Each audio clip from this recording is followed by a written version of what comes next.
Bonjour à tous, merci de nous rejoindre aujourd'hui pour cette nouvelle vidéo dédiée à comment enrouler ou dérouler une GV sur enrouleur. Pourtant, pour pouvoir rouler correctement et dérouler correctement une grand voile sur enrouleur, bien sûr, d'avoir une tension de chute et une tension de bordure qui soit équilibrée. Pour ça, il faut avoir un angle entre la baume et le mât d'environ 86-87 degrés. Ça se voit à l'œil nu. Quand vous allez régler votre balancine qui retient votre baume, votre alba ou sur un catamaran comme aujourd'hui, votre écoute de GV, de garder toujours la même tension sur votre bordure, sur votre balancine et sur votre écoute ou alba pour que la baume soit systématiquement à la même altitude quand vous allez rouler ou dérouler. Une fois qu'on a connecté, on vient mettre notre bordure autour du winch, au self.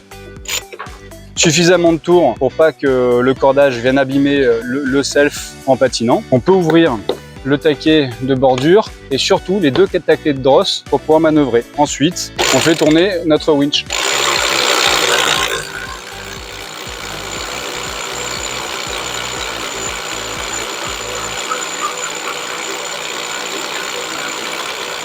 Enrouler la voile, on vient enlever notre bordure du winch et on vient y installer notre drosse d'enrouleur. On fait minimum de tours, puis au self et ensuite on ouvre les taquets. On accompagne tout doucement et on roule.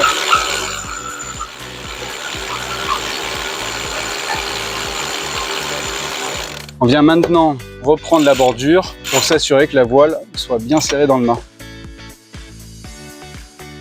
On vient de voir comment manœuvrer pour pouvoir facilement rouler et dérouler une grand voile sur enrouleur. Le plus important, c'est de pouvoir systématiquement avoir de la tension dans vos deux cordages, la bordure et votre drosse, pour que la voile soit systématiquement serrée dans le mât. Il ne faut jamais avoir une voile qui faceille quand vous enroulez. Sinon, vous risquez de la bloquer et de voir derrière intervenir. Merci de nous avoir suivis pour cette vidéo. N'hésitez pas à aller sur notre page tutoriel pour en voir d'autres. Je vous souhaite une bonne journée et à bientôt sur l'eau.